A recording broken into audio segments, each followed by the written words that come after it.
सामी साहिब हिकु श्लोक में चवनि था, माया मंझ मगरूर मूरख रहन मत रे, सत ॼाणी संसार खे सामी सहन सूर, काल न ॾिसन कंध ते थो करे नित कलूर, राणा राव मज़ूर मारे जंहिं मिट्टी कया। हीअ सामीअ वेद सुणाया जो कवर पेज आहे। हाणे इन श्लोक जो लफ़्ज़ी माना। माया मंझ मगरूर मूरख रहन मत रे। सामी साहिब चवनि था त मूरख ऐं अज्ञानी इंसान माया या धन मोह लोभ आदि में फासी पंहिंजी ॼाण विञाए मगरूर घमंडी ऐं अभिमानी बणिजी पिया आहिनि। सत ॼाणी संसार खे सामी सहन सूर, हिन कूड़े ऐं फ़ानी संसार खे सचो सम्झी सभई इंसान नाना क़िस्मनि जा दुख पिया था सहन कनि।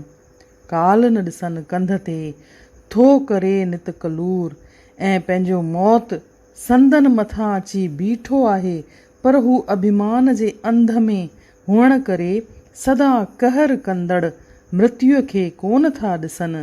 राणा राव मज़ूर मारे जंहिं मिट्टी कया।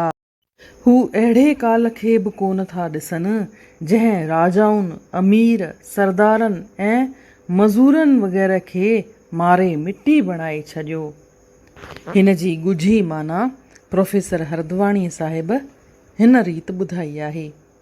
अध्यात्म जे लिहाज़ खां मूर्ख उहो इंसान आहे जेको अज्ञानी आहे, जंहिंखे आत्मबोध कोन थियो आहे।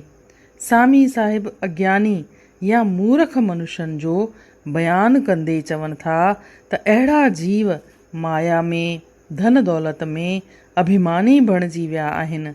संदन सम्झ हली वई आहे, सदाईं पैसे जे पुठियां पिया डोड़नि, माया खेनि अंधो बणाए छॾियो आहे, जंहिं करे हिन मिथ्या ऐं कूड़े जगत खे सचो सम्झी अनेक प्रकारनि जा दुख पिया था भोॻीनि।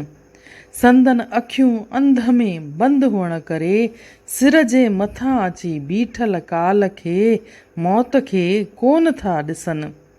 अहिड़ो काल जेको सदाईं मौत जे घाट उतारींदो रहे थो, जेको ज़ालिम आहे ऐं जेको अमीर ग़रीब सभिनी खे मारे मिट्टी बणाए थो छॾे।